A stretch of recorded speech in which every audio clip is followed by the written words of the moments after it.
ঢাকার পথে ডক্টর ইউনূস, বিমানবন্দরে স্বাগত জানাবেন সেনাপ্রধান। বৃহস্পতিবার রাত 8টায় অন্তর্বর্তী সরকারের শপথ। কালকে আমরা শপথ গ্রহণের জন্য যথাসাধ্য চেষ্টা করছি, রাত্রেবেলা রাত 8টার দিকে করতে পারি। সময় লঙ্ঘনের মামলায় ডক্টর ইউনূস সহ 4 জনের সাজা বাতিল, বিজয় যেন হাতছাড়া না হয়, সতর্ক থাকার তাগিদ। দীর্ঘদিন পর খালেদা জিয়ার বক্তব্যে উচ্ছ্বসিত নেতাকর্মীরা। দ্রুততম সময়ের মধ্যে নির্বাচন দেওয়ার প্রস্তাব তারেক রহমানের। আমাদেরকে মনে রাখতে হবে, বাংলাদেশে ভূখণ্ডে বসবাসকারী প্রত্যেকটি মানুষের একটি পরিচয়, সেটি হচ্ছে আমরা বাংলাদেশী। অনির্দিষ্টকালের জন্য সুপ্রিম কোর্টের বিচার কাজ বন্ধ, রাষ্ট্রপতির সঙ্গে পরামর্শ করে সিদ্ধান্ত প্রধান বিচারপতির। এবং নিরাপত্তা সংকটে রাতের ঢাকা, বাড়ছে ডাকাতি, চুরি, ছিনতাই। দ্রুত পর্যাপ্ত আইন শৃঙ্খলা বাহিনীকে মাঠে নামানোর দাবি নগরবাসী। দেখছিলেন শিরোনাম সংবাদ, সকালের সঙ্গে আছি আমি ইশিকা আজিজ। কোনো প্রকার ভুলের কারণে এই বিজয় যেন হাতছাড়া হয়ে না যায়, সেই জন্য বর্তমান পরিস্থিতিতে দেশবাসীকে শান্ত থাকার আহ্বান জানিয়েছেন অন্তর্বর্তী সরকারের প্রধান, নোবেল বিজয়ী অর্থনীতিবিদ ডক্টর মোহাম্মদ ইউনূস। দেশবাসীর উদ্দেশ্যে এক বক্তব্যে তিনি এই সতর্কবার্তা উচ্চারণ করেন। ফ্রান্সের প্যারিসে চিকিৎসা শেষে এমিরেটসের একটি ফ্লাইটে দেশের পথে ডক্টর ইউনূস ঢাকায় পৌঁছবেন বৃহস্পতিবার দুপুরে। বিস্তারিত শামিমা আক্তারের প্রতিবেদনে। সাহসী ছাত্রদেরকে অভিনন্দন জানিয়েছেন ডক্টর মোহাম্মদ ইউনূস। ইউনূস সেন্টারের সংবাদ বিজ্ঞপ্তিতে বুধবার এ তথ্য জানানো হয়। বিজ্ঞপ্তিতে ছাত্র জনতার বিজয়কে দেশের দ্বিতীয় বিজয় দিবস হিসেবে বর্ণনা করেন ডক্টর মোহাম্মদ ইউনূস। বার্তায় ডক্টর মোহাম্মদ ইউনূস সবাইকে শান্ত থাকার অনুরোধ জানান। বলেন, এমন কোনো পরিস্থিতি সৃষ্টি করা যাবে না যাতে কোনো প্রকার ভুল হয়ে বিজয় হাতছাড়া হয়ে যায়। এবং এই বার্তায় তিনি বর্তমান পরিস্থিতিতে সবাইকে হিংসা পরিহার করে শান্ত থাকার আহ্বান জানান। জনগণের স্থাবর অস্থাবর সম্পত্তি বিনষ্ট থেকে বিরত থাকার আহ্বান জানান একই সঙ্গে তিনি। বিবৃতিতে বাংলাদেশকে বিপুল সম্ভাবনার দেশ উল্লেখ করে পরবর্তী প্রজন্মের জন্য দেশকে এগিয়ে নিয়ে যাওয়াই সবার প্রধান কাজ হিসেবে উল্লেখ করেন। দেশবাসীর প্রতি এই বার্তায় সহিংসতাকে সবার শত্রু চিহ্নিত করে নতুন শত্রু সৃষ্টি না করার আহ্বান জানান ডক্টর মোহাম্মদ ইউনূস। বৃহস্পতিবার এমিরেটসের একটি ফ্লাইটে দুপুর 2টার পর তার দেশে ফেরার কথা রয়েছে বলে জানিয়েছেন তার আইনজীবী। অন্যদিকে মঙ্গলবার রাতে বৈষম্য বিরোধী ছাত্রদের সমন্বয়কেরা রাষ্ট্রপতি ও 3 বাহিনীর প্রধানের সঙ্গে বৈঠক করে নোবেল বিজয়ী অর্থনীতিবিদ ডক্টর মোহাম্মদ ইউনূসকে অন্তর্বর্তী সরকারের প্রধান করার সিদ্ধান্তের কথা জানান। মহামান্য রাষ্ট্রপতিও সম্মতি দিয়েছেন ডক্টর মোহাম্মদ ইউনূসকে প্রধান করেই অন্তর্বর্তীকালীন সরকার দ্রুত সময়ের মধ্যে গঠন করা হবে। শামিমা আক্তার, দেশ টিভি, ঢাকা। বৃহস্পতিবার রাত 8টায় অন্তর্বর্তী সরকারের শপথ অনুষ্ঠানের আয়োজন করা হচ্ছে জানিয়েছেন সেনাবাহিনী প্রধান জেনারেল ওয়াকারুজ্জামান। বুধবার বিকেলে সেনানিবাসে এক সংবাদ সম্মেলনে তিনি জানান, অন্তর্বর্তী সরকারের আকার হতে পারে 15 জনের। ডক্টর ইউনূসকে সব ধরনের সহায়তা করবে সশস্ত্র বাহিনী বলেও আশ্বস্ত করেন সেনাপ্রধান। আরও জানাচ্ছেন ফখরুল ইসলাম। সমসাময়িক ও আইনশৃঙ্খলা পরিস্থিতি নিয়ে সেনানিবাসে বিকেলে বৈঠকে বসেন সেনা, নৌ ও বিমান বাহিনী প্রধান। বৈঠক শেষে বেরিয়ে এসে গণমাধ্যমে সেনা প্রধান জানান, আইনশৃঙ্খলা পরিস্থিতির উন্নতি হচ্ছে। আগামী 3-4 দিনের মধ্যে পরিস্থিতি আরও উন্নতির আশা তার। এবং বিভিন্ন জায়গায় ঢাকার বাইরে যে সমস্ত লুটতরাজ অপরাধ সংগঠিত হচ্ছে, ওগুলো প্রতিহত করার জন্য আমি তাদেরকে অনুরোধ করেছিলাম এবং তারা সেই কাজও করছে। এবং আমি নিশ্চিত যে আমরা সবাই মিলে একটা সুন্দর আবার স্বাভাবিক পরিস্থিতিতে আমরা ফেরত চলে আসতে পারব। গত কয়েকদিনের সহিংস পরিস্থিতি নিয়ে কথা বলেন সেনাপ্রধান, জানান অন্যায়ের সাথে জড়িতদের ছাড় দেওয়া হবে না। আমি জনগণকে আহ্বান করব এ ধরনের গুজবে যেন কান না দেয়। আমরা একটা চমৎকার পরিবেশে সুন্দরভাবে সবাই মিলে আমরা কাজ করে যাচ্ছি। আমি আপনাদের নিশ্চিত করতে চাচ্ছি যে সেনাবাহিনী, নৌবাহিনী, বিমান বাহিনী সর্বদা জনগণের সাথে আছে এবং থাকবে। এ সময় সেনাপ্রধান ওয়াকারুজ্জামান জানান, অন্তর্বর্তীকালীন সরকারের শপথ অনুষ্ঠানের প্রস্তুতি নেওয়া হয়েছে। বৃহস্পতিবার রাত 8টায় হতে পারে শপথ। অন্তর্বর্তীকালীন সরকারের আকার হতে পারে 15 জন। আপনারা জানেন যে আমরা কেয়ারটেকার গভর্নমেন্টের প্রধান ডক্টর ইউনূসকে আমরা নির্বাচন করেছি অনেক আলোচনা করে, এবং উনি এখন আমাদের চিফ অ্যাডভাইজার। কালকে আসবেন, কালকে হয়তো দুপুরে উনি এসে পৌঁছাবেন। আমি ওনাকে রিসিভ করতে যাব আমরা ওনাকে সর্বতোভাবে সহায়তা করব। কালকে আমরা শপথ গ্রহণের জন্য যথাসাধ্য চেষ্টা করছি, রাত্রেবেলা রাত 8টার দিকে করতে পারি। দেশব্যাপী ট্রাফিকের ভূমিকায় শিক্ষার্থীরা, বিষয়টি নজর এড়ায়নি সেনাপ্রধানের। শিক্ষার্থীদের এই উদ্যোগকেও প্রশংসায় ভাসিয়েছেন সেনাপ্রধান। আর আমি দেখলাম যে স্টুডেন্ট এবং ভলেন্টিয়ার্সরা অত্যন্ত চমৎকার কাজ করছে। আমরা আনসার ভিডিকেও কাজে লাগিয়েছি এবং আমি তো বললাম যে ছাত্ররাও আমাদের সাহায্য করছেন বিভিন্ন গ্রামে গঞ্জে। তারা এই কাজগুলোর মাধ্যমে, তাদের উপস্থিতির মাধ্যমে আমাদের সাহায্য করছে এবং বিএনসিসিকেও আমরা এটা করতে আমরা হয়তো এমপ্লয় করব এই কাজে। এই সময় সেনাপ্রধান ওয়াকারুজ্জামান জানান, পুলিশের পুনর্গঠন কাজ চলছে, আর দায়িত্বশীল ভূমিকা রাখায় গণমাধ্যমের প্রতি কৃতজ্ঞতা জানান তিনি। ফখরুল ইসলাম, দেশ টিভি, ঢাকা। দীর্ঘ সময় পর বিএনপির সমাবেশে বক্তব্য রাখলেন সাবেক প্রধানমন্ত্রী ও দলের চেয়ারপারসন বেগম খালেদা জিয়া। দলীয় প্রধানের বক্তব্যে উচ্ছ্বসিত সমাবেশে আসা নেতাকর্মীরা এই সময় বেগম জিয়া বলেন, ছাত্র তরুণরা নতুন সম্ভাবনা তৈরি করেছে, তারাই আগামী দিনের ভবিষ্যৎ। মাজহারুল ইসলামের রিপোর্ট। এ যেন এক দীর্ঘ প্রতীক্ষার অবসান। দীর্ঘ সময় পর দলীয় সমাবেশে বক্তব্য রাখেন বিএনপির চেয়ারপারসন বেগম খালেদা জিয়া। বক্তব্যের শুরুতেই ছাত্র গণ অভ্যুত্থানে নিহত হওয়া শহীদদের প্রতি শ্রদ্ধা জানান তিনি। আন্দোলন সংগ্রাম ও ত্যাগের মধ্য দিয়ে আমরা ফ্যাসিবাদী অবৈধ সরকারের কাছ থেকে মুক্তি পেয়েছি। আমি আন্তরিক ধন্যবাদ জানাতে চাই আমাদের বীর সন্তানদের, যারা মরণপণ সংগ্রাম করে এই অসম্ভবকে সম্ভব করেছে। শত শত শহীদদের জানাই শ্রদ্ধা। বলেন, ছাত্র জনতাই বিজয় এনে দিয়েছে, তারাই জাতির ভবিষ্যৎ। ছাত্র তরুণরাই আমাদের ভবিষ্যৎ। তারা তরুণরা এই যে স্বপ্ন নিয়ে বুকের রক্ত ঢেলে দিয়েছে, সেই স্বপ্ন বাস্তবায়নে করতে মেধা, যোগ্যতা, জ্ঞান ভিত্তিক গণতান্ত্রিক বাংলাদেশ গড়ে তুলতে হবে। এ সময় তার মুক্তি ও সুচিকিৎসার জন্য যারা আন্দোলন করেছেন তাদের প্রতি বিশেষ ধন্যবাদ জানান বেগম জিয়া। আমার তারা মুক্তি ও রোগ মুক্তির জন্য সংগ্রাম করেছেন, দোয়া করেছেন, সেজন্য আমি আপনাদের সকলকে ধন্যবাদ জানাচ্ছি। দীর্ঘ সময় পর চেয়ারপারসনকে গণমাধ্যমে দেখতে পেয়ে উল্লসিত দলীয় নেতাকর্মীরা। তার জন্য আল্লাহর কাছে শুকরিয়া আদায় করছি। মাজহারুল ইসলাম, দেশ টিভি, ঢাকা। বিপ্লবের লক্ষ্য বাস্তবায়নে দ্রুততম সময়ে জাতীয় নির্বাচনের মধ্য দিয়ে জনগণের ভোটে নির্বাচিত সরকারের কাছে ক্ষমতা হস্তান্তর করার আহ্বান জানিয়েছেন বিএনপির ভারপ্রাপ্ত চেয়ারম্যান তারেক রহমান। পুলিশের মনোবল ভাঙতে একটি চক্র কাজ করছে বলেও দাবি করেন তিনি। বুধবার নয়াপল্টনে বিএনপির সমাবেশে ভার্চুয়ালি যুক্ত হয়ে এসব কথা বলেন তিনি। হিংসা প্রতিহিংসা ভুলে ঐক্যবদ্ধভাবে নিরাপদ গণতান্ত্রিক দেশ করতে সে নেতাকর্মীদের প্রতি আহ্বান জানান তারেক রহমান। বিস্তারিত সাইফুল রিপনের প্রতিবেদনে। গণ অভ্যুত্থানের মধ্য দিয়ে সরকার পতনের পর নয়াপল্টনে দলের কেন্দ্রীয় কার্যালয়ের সামনে আয়োজিত সমাবেশে ভার্চুয়ালি যুক্ত হয়ে বক্তব্য রাখেন বিএনপির ভারপ্রাপ্ত চেয়ারম্যান তারেক রহমান। 52-71-এর মতো ছাত্র সমাজ বিজয়ের আরেকটি অমর ইতিহাস রচনা করেছেন বলে মন্তব্য করেন তিনি। দেশের ছাত্র সমাজ বিজয়ের নতুন আরেকটি অমর ইতিহাস রচনা করেছেন। হাজারো শহীদের রক্তে অর্জিত নতুন স্বাধীনতাকে কালিমা লাগাতে আবার ষড়যন্ত্র শুরু হয়েছে উল্লেখ করে দেশবাসীকে সচেতন থাকার আহ্বান জানান তারেক রহমান। স্বাধীনতার গৌরবকে কালেমা মুক্ত করার ষড়যন্ত্র এরই ভিতরে আবার শুরু হয়ে গিয়েছে। দেশকে গণতন্ত্রের উত্তরণের চলমান প্রক্রিয়াকে বাধাগ্রস্ত করতে সারা দেশে অস্থিতিশীল পরিবেশ সৃষ্টির ষড়যন্ত্র স্পষ্ট হয়ে উঠছে। প্রশাসনের প্রতি আহ্বান, শক্ত হাতে আইন শৃঙ্খলা নিয়ন্ত্রণ করুন, প্রতিটি মানুষের নিরাপত্তা নিশ্চিত করুন।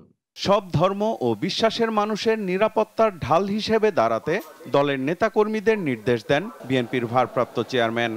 আপনার বন্ধু কিংবা পাড়া প্রতিবেশী, তিনি মুসলমান, বৌদ্ধ, হিন্দু, খ্রিস্টান, ধর্মীয় পরিচয় যাই হোক না কেন, বিশ্বাস যাই হোক না কেন, তার নিরাপত্তায় আপনি ঢাল হিসাবে দাঁড়িয়ে দৃষ্টান্ত স্থাপন করুন।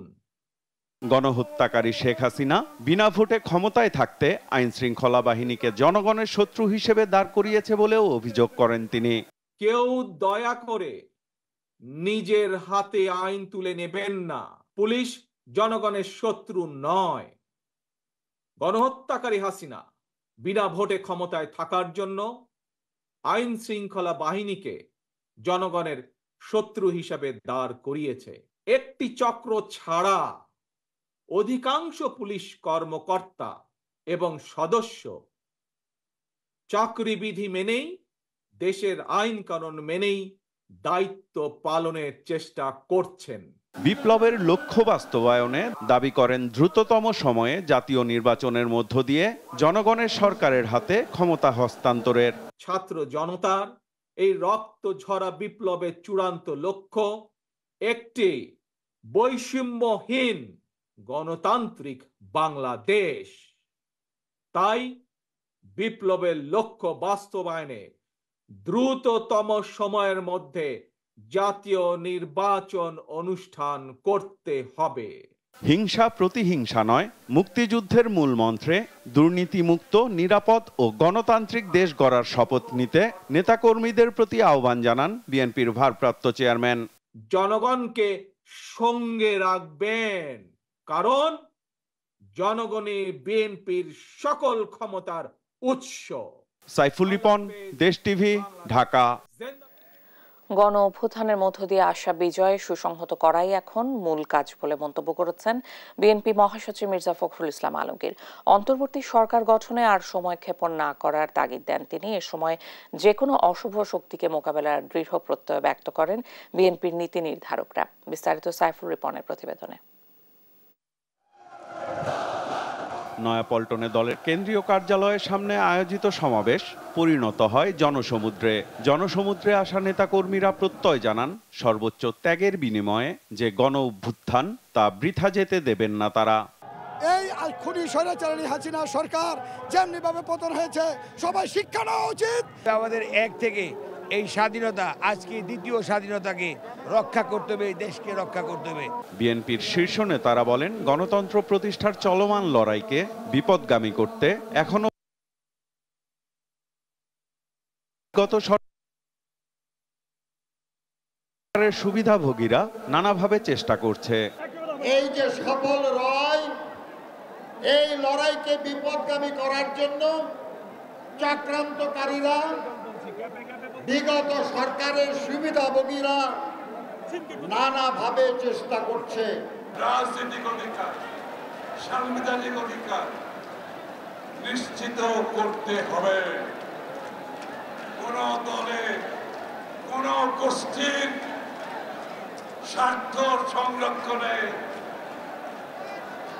বাংলাদেশের রাজনীতি পরিচালিত হতে পারবে না।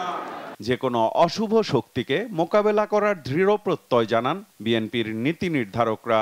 ভাই যারা কষ্ট করেছেন, মা হারিয়েছেন, ভাই হারিয়েছেন, বোন হারিয়েছেন, তাদের পবিত্র দায়িত্ব এই 90 যারা আজকে বিএনপির স্লোগান দিয়ে বিভিন্ন জায়গায় জনগণকে উৎপাত করতেছেন, তাদেরকে কঠিন হস্তে দমন করার জন্য আপনাদেরকে মাঠে ময়দানে কাজ করতে হবে। এই বিজয়ের উৎসব যখন আমরা পালন করি, তখন কিছু কিছু দুষ্কৃতিকারী দেশে বিশৃঙ্খলা সৃষ্টির চেষ্টা করছে। আপনারা তাদেরকে প্রতিহত করবেন। দলের স্থায়ী কমিটির জ্যেষ্ঠ সদস্য ডক্টর খন্দকার মোশাররফ হোসেন বলেন, দেশে জনগণের সরকার প্রতিষ্ঠা করতে হবে, তবেই জনতার অধিকার প্রতিষ্ঠা হবে। সুষ্ঠুভাবে তাদের ইচ্ছামতো ভোট দেওয়ার সুযোগ এই অন্তর্বর্তী সরকারকে করতে হবে এবং এটা যত শীঘ্র সম্ভব এই জনগণের একটি সুষ্ঠু নিরপেক্ষ নির্বাচনের ব্যবস্থা করে জনগণের পার্লামেন্ট প্রতিষ্ঠা করতে হবে। অন্তর্বর্তীকালীন সরকার গঠনে আর সময় ক্ষেপণ না করার তাগিদ দেন দলের মহাসচিব। স্বৈরাচারের দোসরদের ঠেকাতে ঐক্য ধরে রাখতে নেতাকর্মীদের প্রতি আহ্বান জানান মির্জা ফখরুল ইসলাম আলমগীর। স্বৈরাচার পালিয়ে গেছে, পদত্যাগ শুধু তারা না, তাদের দোষরাও পালিয়ে গেছে। বন্ধুগণ, এটাকে সুসংহত করতে আবার যেন তারা ফিরে আসতে না পারে, সেই জন্য ইস্পাত দৃঢ় ছাত্রগণ ঐক্য তৈরি করে তাদেরকে প্রতিহত করে অবশ্যই জনগণ এগিয়ে যাবে এবং গণতন্ত্রকে সুপ্রতিষ্ঠিত করবে। দেশ জুড়ে যারা সহিংসতা নৈরাজ্য করছে তারা দুর্বৃত্ত, বিএনপির কেউ নয় বলেও মন্তব্য করেন মির্জা ফখরুল ইসলাম আলমগীর। এরা দেশের শত্রু। সাইফুল রিপন, দেশ টিভি, ঢাকা। সুপ্রিম কোর্টের সব বিচার কাজ অনির্দিষ্টকালের জন্য বন্ধ ঘোষণা করেছেন প্রধান বিচারপতি ওবায়দুল হাসান। রাষ্ট্রপতির সঙ্গে আলোচনা করে এই সিদ্ধান্ত বলে বুধবার গণমাধ্যমে পাঠানো এক বিজ্ঞপ্তিতে জানানো হয়। সুপ্রিম কোর্টের গণসংযোগ কর্মকর্তা শফিকুল ইসলাম স্বাক্ষরিত ওই বিজ্ঞপ্তিতে বলা হয়, সুপ্রিম কোর্টের হাইকোর্ট ও আপিল দুই বিভাগের সব বিচার কাজ বন্ধ থাকবে। এর আগে দুপুরে হাইকোর্ট বিভাগের বিচার কাজ চালু রাখার একটি নির্দেশ দেওয়া হয়েছিল। এই বিজ্ঞপ্তির মধ্য দিয়ে সে নির্দেশনা রহিত হলো।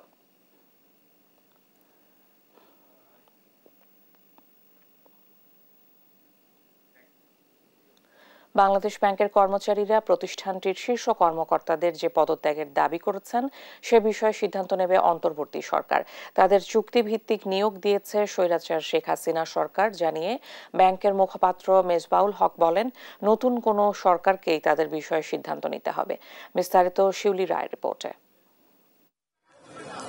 বুধবার সকাল থেকেই বাংলাদেশ ব্যাংকে অস্থিরতা। পূর্ণাঙ্গ স্বায়ত্তশাসন, পে স্কেল, সরকারের অযাচিত হস্তক্ষেপ বন্ধে বিক্ষুব্ধ একদল কর্মকর্তা ও কর্মচারী গভর্নর, ডেপুটি গভর্নরদের পদত্যাগের দাবি করে বিক্ষোভ করে। এক পর্যায়ে কেন্দ্রীয় ব্যাংকের মূল ভবনে ঢুকে পড়ে তারা। পরে তাদের চাপে পদত্যাগে বাধ্য হন ডেপুটি গভর্নর কাজী সাইদুল রহমান। আর পালিয়ে যান বাংলাদেশের ফিনান্সিয়াল ইন্টেলিজেন্স ইউনিটের প্রধান মাসুদ বিশ্বাস। এরপরেই সংবাদ সম্মেলন করেন বাংলাদেশ ব্যাংকের মুখপাত্র মেজবাউল হক।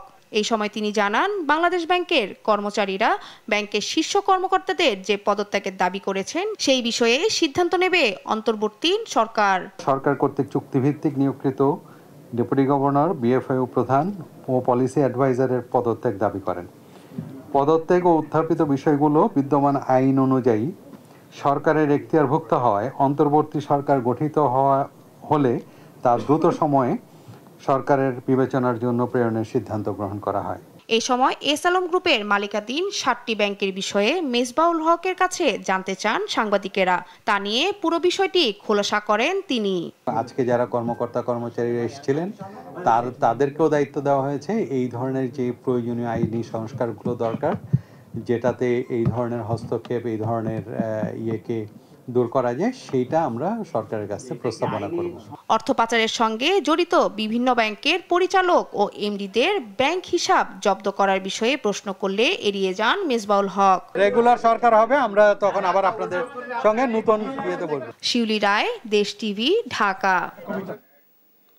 সরকার পতনের পর প্রশাসনের প্রাণকেন্দ্র সচিবালয়ে বুধবারও ভিড় জমিয়েছেন পদোন্নতি বঞ্চিত বিএনপি জামায়াতপন্থী কর্মকর্তা কর্মচারীরা।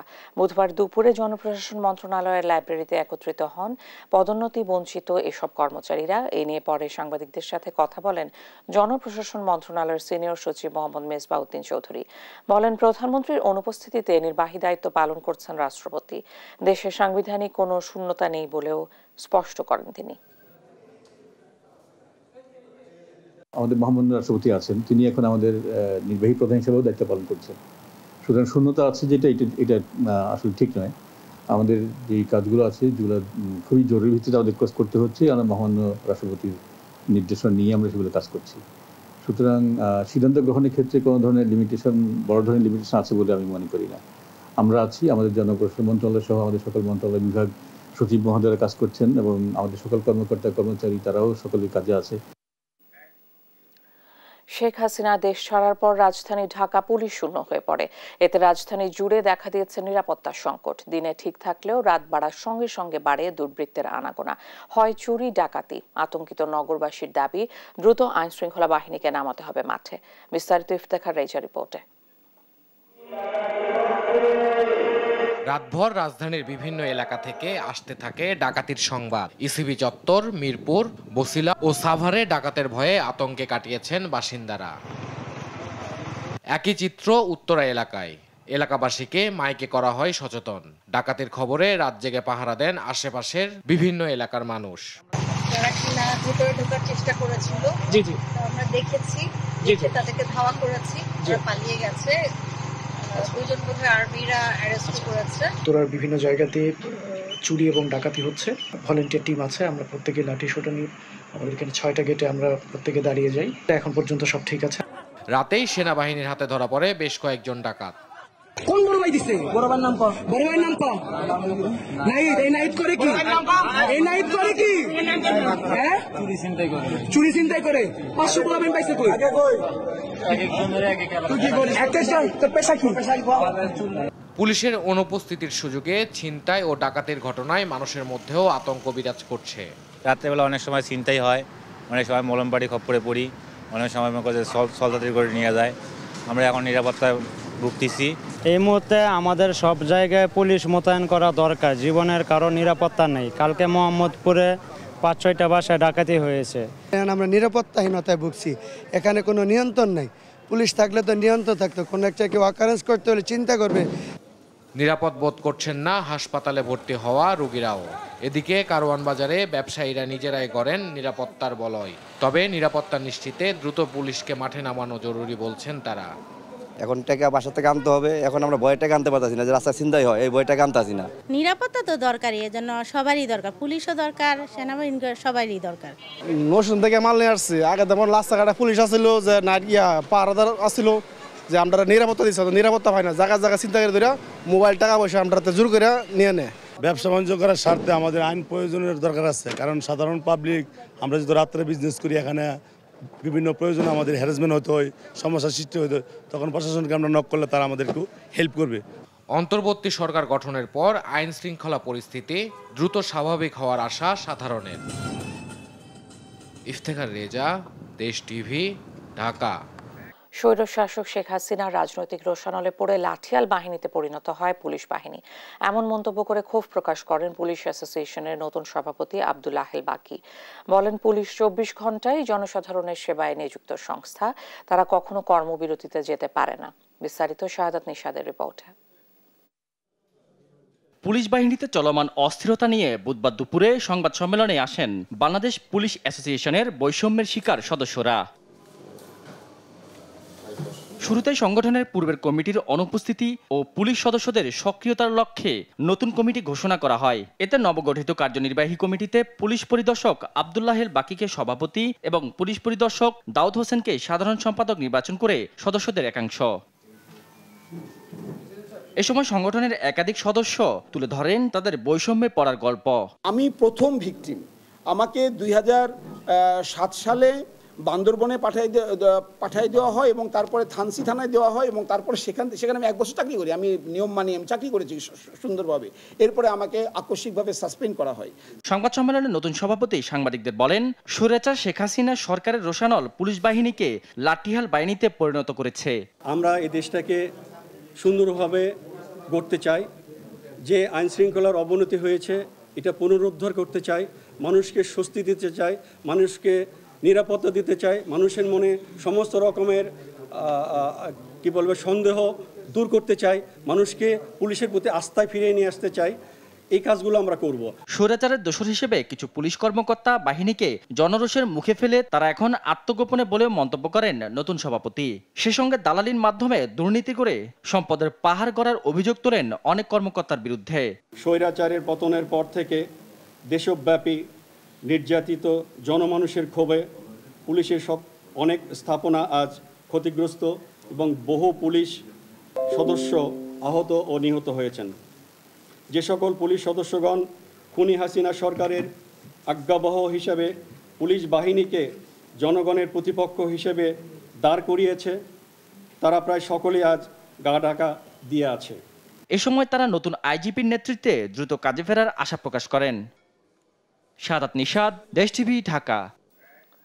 কুষ্টিয়ায় কারাগার থেকে আসামি পালানোর ঘটনা ঘটেছে।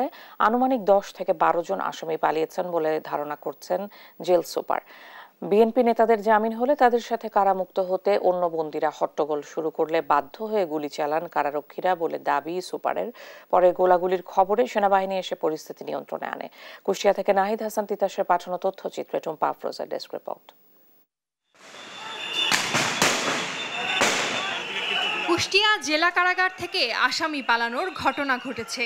দুপুর ৩টার দিকে গোলাগুলির সংবাদে সেনা সদস্যরা গিয়ে পরিস্থিতি নিয়ন্ত্রণে আনে। বিষয়টি নিশ্চিত করেছেন লেফটেন্যান্ট কর্নেল মাহবুব আলম। তবে কতজন আসামি পালিয়েছে তার সঠিক সংখ্যা এখনো জানা যায়নি। যদি আরো বেশি লোকজন বাইরে চলে যেত, যে সিকিউরিটি সিচুয়েশনের বর্তমান যে অবস্থা সেটা হয়তো আরো বেশি খারাপ হয়ে যেতে পারত। তো আমাদের আলহামদুলিল্লাহ আমরা খুব কম সময়ে এখানে আসতে পেরেছি। অ্যান্ড স্টপ এখান থেকে যারা গেছে, আমরা যতটুকু জেল সুপারের সাথে কথা বলে জানলাম যে খুব বেশি লোক বাইরে যেতে পারে না। এ বিষয়ে জেল সুপার আব্দুল বারেক জানান, কুষ্টিয়ায় বিএনপির বেশ কয়েকজন নেতাকর্মী জামিন পান। দুপুর 2:30টার দিকে বের হওয়ার কথা ছিল তাদের। এ সময় জামিন পাওনাদের সঙ্গে বের হতে হট্টগোল শুরু করেন কারাবন্দীরা। পরিস্থিতি নিয়ন্ত্রণে আনতে গুলি চালান কারারক্ষীরা। এ হট্টগোলের মাঝে খুনের আসামি সাবেক ছাত্রলীগ নেতা এসকে সজীব সহ আনুমানিক 10-12 জন আসামি পালিয়েছে বলে জানান জেল সুপার। নিউজ ডেস্ক, দেশ টিভি। খরা, অতিবৃষ্টির পর বন্যায় ক্ষতিগ্রস্ত কুড়িগ্রামের কৃষি। পাট, আমন, বীজতলা, শাকসবজি ও আউশ সহ বিভিন্ন ফসলের হাজার হাজার হেক্টর জমির আবাদে প্রভাব পড়েছে। এর মধ্যে সবচেয়ে বেশি ক্ষতিগ্রস্ত হয়েছে নিম্নাঞ্চলের পাটের আবাদ। কৃষিতে ক্ষতি 100 কোটি টাকারও বেশি, যার অর্ধেকেরও বেশি ক্ষতি হয়েছে পাটে। কুড়িগ্রাম থেকে জুয়েল রান্না তথ্য ও ছবিতে ফারজানা ইসলামের ডেস্ক রিপোর্ট। ব্রহ্মপুত্র, ধরলা, তিস্তা, দুধকুমার ও জিঞ্জিরাম এই 5 আন্তঃসীমান্ত নদীসহ 16 নদীর জেলা কুড়িগ্রাম। বন্যাসহ নানা প্রাকৃতিক দুর্যোগ লেগেই থাকে এখানে। এবার এপ্রিল ও মে মাসে খরার পর পুরো জুন মাস ধরে অতিবৃষ্টি হয়েছে। জুলাইয়ের প্রথম থেকে শুরু হয়েছে বন্যা। 2 সপ্তাহ ধরে বন্যা চললেও এখন পর্যন্ত নিম্নাঞ্চল থেকে পুরোপুরি পানি সরে যায়নি। জেলায় এবার 17,950 হেক্টর জমিতে পাট আবাদের লক্ষ্যমাত্রা ধরা হলেও খরার কারণে আবাদ হয়েছে 16,256 হেক্টর জমিতে। অতিবৃষ্টি ও বন্যায় 2,884 হেক্টর জমির পাট সম্পূর্ণ নষ্ট হয়ে গেছে। পানিতে ডুবে থাকায় মরে গেছে অনেক জমির পাট। ফলে লাভ তো দূরে থাক, আবাদ খরচ তোলা নিয়ে দুশ্চিন্তায় চাষিরা। রোদের কারণে এবং গরমের কারণে এই জন্য পাট বেশি ভালো হয় না। এখন এমন পরিস্থিতি যে পাট যে কাটি জাগামু সে জায়গাটুকুও নাই। পাট হচ্ছে কালা খিলখিলে, এই পাট বাজার নিবে না, যে খরচ হচ্ছে খরচ আমাদের উঠবে না। বন্যার পানি নামার সঙ্গে সঙ্গে ক্ষতি পুষিয়ে নিতে রোপা আমন আবাদে কৃষকদের উদ্বুদ্ধ করা হচ্ছে। এছাড়াও নিম্নাঞ্চলে বন্যার পানি দেরিতে নামলে আগাম রবি মৌসুম আবাদের পরামর্শ দেবে কৃষি বিভাগ। পানি নেমে যাওয়ার সাথে সাথে রোপা আমন চাষ করার জন্য উদ্বুদ্ধ করছি। এছাড়াও যেসব জমিতে পানি আর 15 দিনের মধ্যে নেমে যাবে সেসব জমিতে মাসকালাই এবং তার পরবর্তীতে আগাম জাতের ভুট্টা, সরিষা এবং শাকসবজি চাষ করার জন্য আমরা কৃষকদেরকে উৎসাহিত করছি। জেলায় এবার 21,346 জন কৃষকের 10,240 মেট্রিক টন পাট ক্ষতিগ্রস্ত হয়েছে, যা টাকার অঙ্কে প্রায় 56 কোটি টাকা বলে জানিয়েছে কৃষি বিভাগ। নিউজ ডেস্ক, দেশ টিভি। পর্যটকদের ভিড় জমছে পিরোজপুরের ঐতিহ্যবাহী আটঘর, কুরিয়ান, পেয়ারা পার্কগুলোতে। শুধু পিরোজপুরের আশেপাশের জেলা নয়, দেশের বিভিন্ন স্থান থেকে পর্যটক আসছে পেয়ারা বাগানে। দিন দিন পর্যটকের সংখ্যা বৃদ্ধি হলেও বিনোদনের তেমন বেশি সুযোগ সুবিধা পাচ্ছেন না বলে দাবি পর্যটকদের। সহকর্মী মোহাম্মদ হাসিবুল ইসলাম হাসানের তথ্য ছবিতে ফারজানা ইসলামের ডেস্ক রিপোর্ট। 100 বছরের বেশি সময় ধরে পিরোজপুরের নাসিরাবাদে চাষ হয় স্থানীয় জাতের পেয়ারা, যা সারা দেশে আটঘর পেয়ারা বা কুরিয়ানা পেয়ারা নামে পরিচিত। একসময় আটঘর পেয়ারার জন্য বিখ্যাত হলেও এখন এই পেয়ারা বাগান ঘিরে তৈরি হয়েছে পর্যটন কেন্দ্র। পেয়ারা বাগানেই তৈরি হয়েছে পেয়ারা পার্ক, যা দেখতে দেশের বিভিন্ন স্থান থেকে এমনকি বিদেশ থেকেও এখানে আসছে পর্যটক। বিশেষ করে আশেপাশের জেলার তরুণদের কাছে পর্যটনের প্রথম পছন্দ হয়ে উঠেছে আটঘর কুরিয়ানার পেয়ারা পার্কটি। আগত দর্শনার্থীদের জন্য পেয়ারা পার্কে রয়েছে খাবার সহ পর্যাপ্ত সুযোগ সুবিধা, রয়েছে বিশ্রামের সুবিধাও। তবে পেয়ারা পার্কে যাতায়াত ও যোগাযোগ ব্যবস্থা আরো আধুনিক করার দাবি পর্যটকদের। And that's very interesting for me as a foreigner coming from France, from Paris, to see how grow the guava and the taste of the guava and all the economy around the guava. And this is very interesting for me. রাস্তাঘাটটা যদি একটু ভালো হতো আরো মনে হয় আরো লোকজন বেশি আসা যাওয়া করতো, এটা একটা ভালো পর্যটন কেন্দ্র হইতো, কারণ এটা পেয়ারা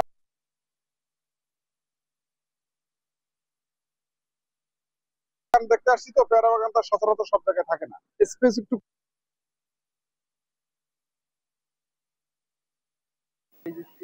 অনেক বড় বড় আর কি, বেশি সুবিধার না, কিন্তু এই জায়গাটা সব দিক থেকেই ভালো, শুধু যোগাযোগ ব্যবস্থা একটু ভালো না। তবে সৌরভকাঠির এই পর্যটন শিল্পটির সম্প্রসারণে বিভিন্ন উদ্যোগের কথা জানান জেলা প্রশাসনের এই কর্মকর্তা। রেস্টরুম করা হয়েছে, আইন শৃঙ্খলার পরিস্থিতিগুলো যাতে স্বাভাবিক থাকে সেটিও দেখা হচ্ছে। সর্বোপরি আমরা ওই জায়গাটাকে পর্যটক বান্ধব করে তোলার জন্য জেলা প্রশাসন বিভিন্নমুখী উদ্যোগ গ্রহণ করেছে। পর্যটন খাত সংশ্লিষ্টরা বলছেন, পেয়ারা পার্কটিকে পর্যটক বান্ধব করে তুলতে প্রয়োজন সরকারি বেসরকারি আরও উদ্যোক্তা। নিউজ ডেস্ক, দেশ টিভি। আন্তর্জাতিক বাংলাদেশের চলমান আন্দোলনে জনগণের সঙ্গে একাত্মতা প্রকাশ করেছে পাকিস্তান। পররাষ্ট্র মন্ত্রণালয়ের এক বিবৃতিতে নিজেদের অবস্থান স্পষ্ট করে দেশটি। বাংলাদেশ দ্রুত স্বাভাবিক অবস্থায় ফিরে আসবে বলেও বিবৃতিতে আশা প্রকাশ করে পাকিস্তান। বাংলাদেশের ছাত্র জনতার আন্দোলন এবং শেখ হাসিনার সরকার পতনে ভারত, যুক্তরাষ্ট্র, যুক্তরাজ্য, চীন সহ অনেক দেশই বিবৃতি দিয়েছে। এই তালিকায় এবার যোগ হয়েছে পাকিস্তান। চলমান পরিস্থিতিতে বাংলাদেশের জনগণের সঙ্গে একাত্মতা প্রকাশ করেছে দেশটির সরকার। মঙ্গলবার বিকেলের দিকে এক বিবৃতিতে এমন বার্তা দেয় পাকিস্তানের পররাষ্ট্র মন্ত্রণালয়। পররাষ্ট্র মন্ত্রণালয়ের বরাতে সংবাদ মাধ্যম ডন জানায়, ইসলামাবাদ নিশ্চিত যে বাংলাদেশি জনগণের দৃঢ় চেতনা, ঐক্য, সম্প্রীতিপূর্ণ ও সমৃদ্ধ ভবিষ্যতের দিকে এগিয়ে যাবে। গেল কয়েকদিনের বিক্ষোভের মধ্য দিয়ে শান্তিপূর্ণ এবং পরিস্থিতি দ্রুত স্বাভাবিক অবস্থায় ফিরবে বলেও আশাবাদ দেশটির সরকারের। গত জুলাই থেকে বাংলাদেশের ছাত্র জনতার আন্দোলনে 4 শতাধিক মানুষ প্রাণ হারিয়েছেন বলে উঠে এসেছে ডনের প্রতিবেদনে। এই পরিস্থিতিতে 5 আগস্ট ব্যাপক বিক্ষোভের মধ্য দিয়ে পদত্যাগ করে দেশ ছাড়েন শেখ হাসিনা। লুৎফর কবির, নিউজ ডেস্ক, দেশ টিভি। এবারে খেলার সংবাদ।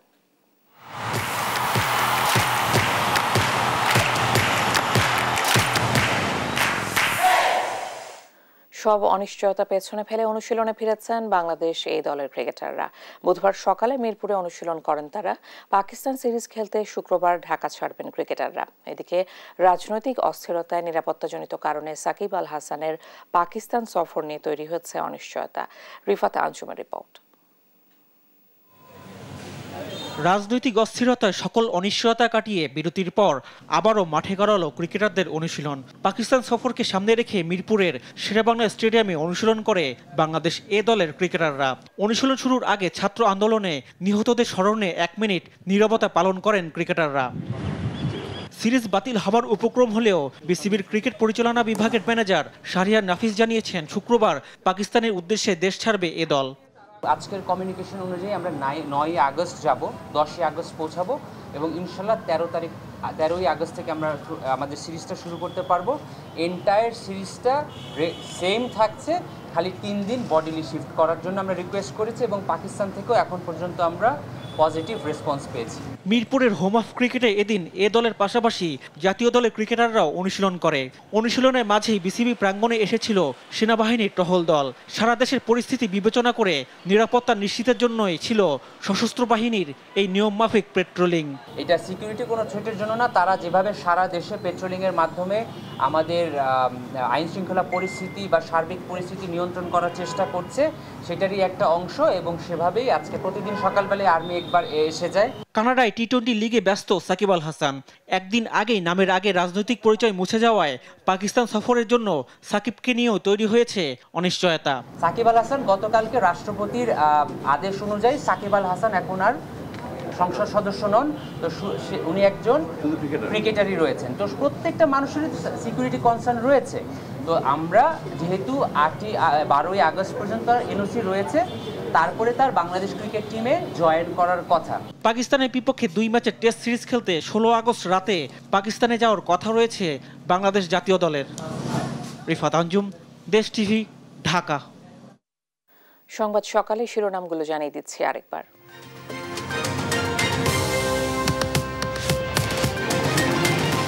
ঢাকার পথে ডক্টর ইউনূস, বিমানবন্দরে স্বাগত জানাবেন সেনাপ্রধান।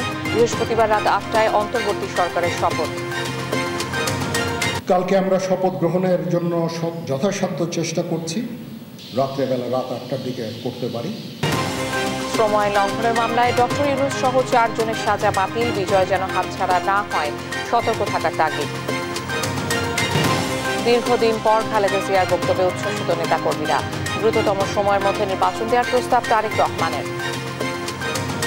আমাদেরকে মনে রাখতে হবে, বাংলাদেশে ভূখণ্ডে বসবাসকারী প্রত্যেকটি মানুষের একটি পরিচয়, সেটি হচ্ছে আমরা বাংলাদেশী। অনির্দিষ্টকালের জন্য সুপ্রিম কোর্টের বিচার কাজ বন্ধ, রাষ্ট্রপতির সঙ্গে পরামর্শ করে সিদ্ধান্ত প্রধান বিচারপতি। এবং নিরাপত্তা সংকটে রাতের ঢাকা বাড়ছে ডাকাতি, চুরি, ছিনতাই। দ্রুত পর্যাপ্ত আইন শৃঙ্খলা বাহিনীকে মাঠে নামানোর দাবি নগরবাসী। এই ছিল এখনকার সংবাদ সকাল। পরের বুলেটিন দেখার আমন্ত্রণ রইল। এছাড়া দেশ টিভির সর্বশেষ সব খবর পেতে ভিজিট করুন www.desh.tv। ফেসবুকে আমাদের সঙ্গে যুক্ত থাকুন দেশ টিভি অথবা দেশ টেলিভিশন পেজে। সর্বশেষ সব ভিডিও পেতে ইউটিউবে আমাদের হ্যান্ডেল @দেশ টেলিভিশন অথবা @দেশ টিভি নিউজ লিখে সার্চ করুন।